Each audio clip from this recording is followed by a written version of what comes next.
What's up, everybody? My name is Josh LaFleur from Late Star Piano. Today, we're going to be talking about the importance of going and seeing live shows in person. We're going to be talking about the value that offers and why you should do it. And it's funny to me and kind of surprising about how few piano players value going to see live shows in person. And I think it's because they don't really understand the benefits. They look at it as more of just as entertainment. Same way that people who don't play instruments, how they go to concerts as well. And what I'm talking about here today is specifically really any live show. So it can be like a rock concert, it can be a soloist piano player, but it doesn't have to be like a long concert or a Yuja Wang concert. It doesn't have to be like that. It can be somebody local in your town. It can be the local, adult theater program or the local, whatever it is, symphony or whatever, whoever plays music in your town. It's still valuable even to go see those shows, even if it's not for the piano.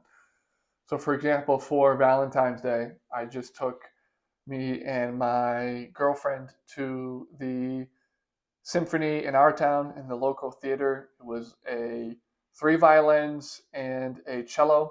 So no pianos, 3 violins and cello. And they played some modern music, they played some classical music, they played a bunch of stuff.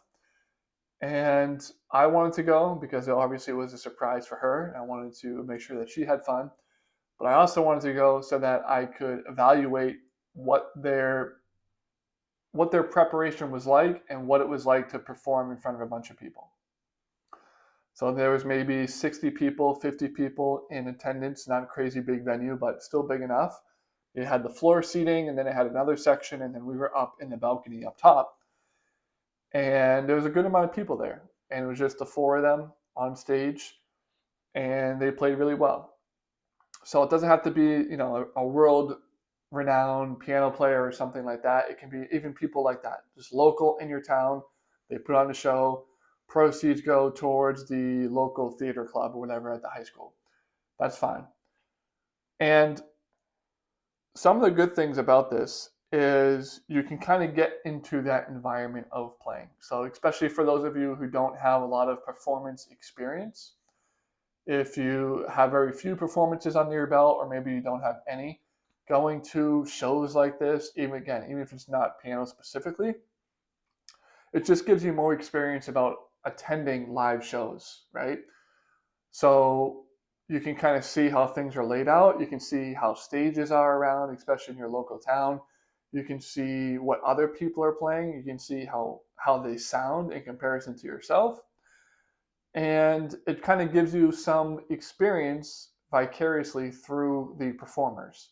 So even though you're not performing, you can try to take some of what they're doing and try to basically steal that and have it as your own experience so that you can be better prepared when your time comes and it's your turn now to be on the stage and to play for other people.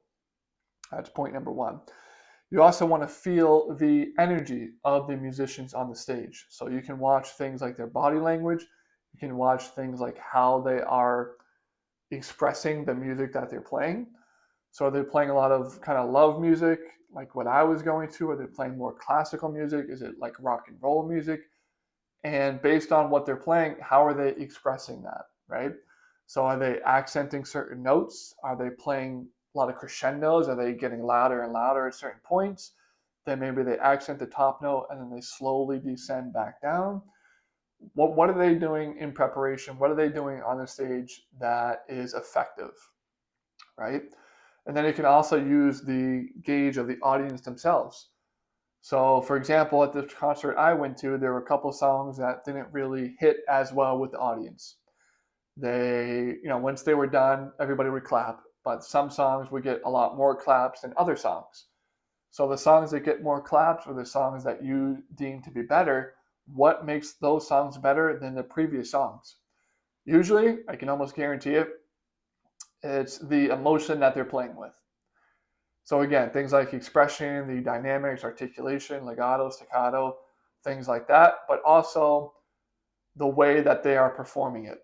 So, for example, one of the violin players on one of the songs that did really well that people seem to like and that got a lot of claps, the violinist actually stood up. he stood up and he had this solo that he did, and it was really good. And then he just stayed standing up the whole time. So even something small like that can make a huge difference in your playing and can get the people really into what you're playing, right? They can feel that energy, and you should be conveying energy as a musician. And if you are, the audience can feel that and they can feed off of the energy that you're giving. And it's going to lead to a better overall performance from you as the musician. And even if, or especially if they're not, again, they're not famous, they're not a Yuja Wang or something like that. If it's a small town thing, even like that, it's still really valuable because potentially, maybe after the show, you can go up to the actual performers and say, hey, my name is Josh. Nice to meet you. Your name's so-and-so. You've been playing for this long, whatever. Now you're starting to connect with these musicians. And if they need a piano player down the road, if they know you and you are supporting them when they play, you might be one of the first names that they think of, right? Or maybe you can at least practice with them, or maybe they can give you some pointers. And they can say, you can ask them, how did you prepare for this concert? And they can tell you. They'll say, well, I practiced for this many hours a day. This is how many times we did this song. This is how many times we did this song. This is how I structured it with, my job, or this is how I structured it with my kids, how to work around all of that. This is where we played. This is everything. And maybe they can lay out their whole structure, their whole pre-performance ritual to you so that, again, you can steal some of those ideas and take it for yourself when it's time for you to perform. And in addition, you're also now networking with these other musicians in your local area.